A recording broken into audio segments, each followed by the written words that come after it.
ઉત્તર ગુજરાતમાં કેનાલનો કકળાટ યથાવત। બનાસકાંઠામાં ભાભરના સનેસડા ગામ પાસેથી પસાર થતી જાનાવાડા ડિસ્ટ્રિક્ટ કેનાલ ઓવરફ્લો થતા ગાબડું પડ્યું।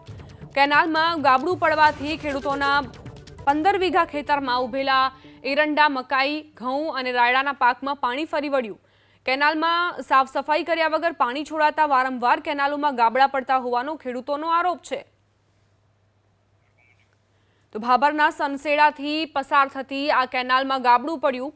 ખેડૂતોની એવી ફરિયાદો દર વખતે સામે આવતી હોય છે કે કેનાલની સાફ સફાઈ અને જાળવણી નથી થતી અને ત્યારબાદ એકાએક જ પાણી છોડવામાં આવે છે। પછી થાય છે શું? આસપાસના ખેતરમાં કેનાલમાં ગાબડા પડવાના કારણે પાણી ફરી વળે છે અને પાકને નુકસાન થાય છે।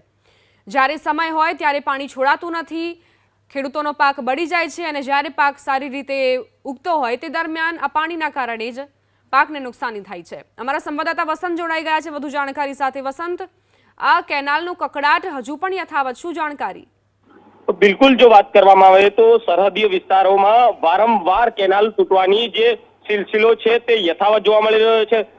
આજે ભાભરના સનેસડા ગામે પણ જે પસાર થતી જાનાવાડા ડિસ્ટ્રિક્ટ કેનાલ છે તેમાં ઓવરફ્લો થઈને મસ્ત મોટું ગાબડું પડ્યું છે। જો ખાસ કરીને વાત કરવામાં આવે તો આજુબાજુના 15 વીઘા જેટલા ખેતરમાં એરંડા, મગફળી, મકાઈ, ઘઉં, રાયડા સહિતના જે પાક છે જેમાં પાણી ફરી વળ્યું છે।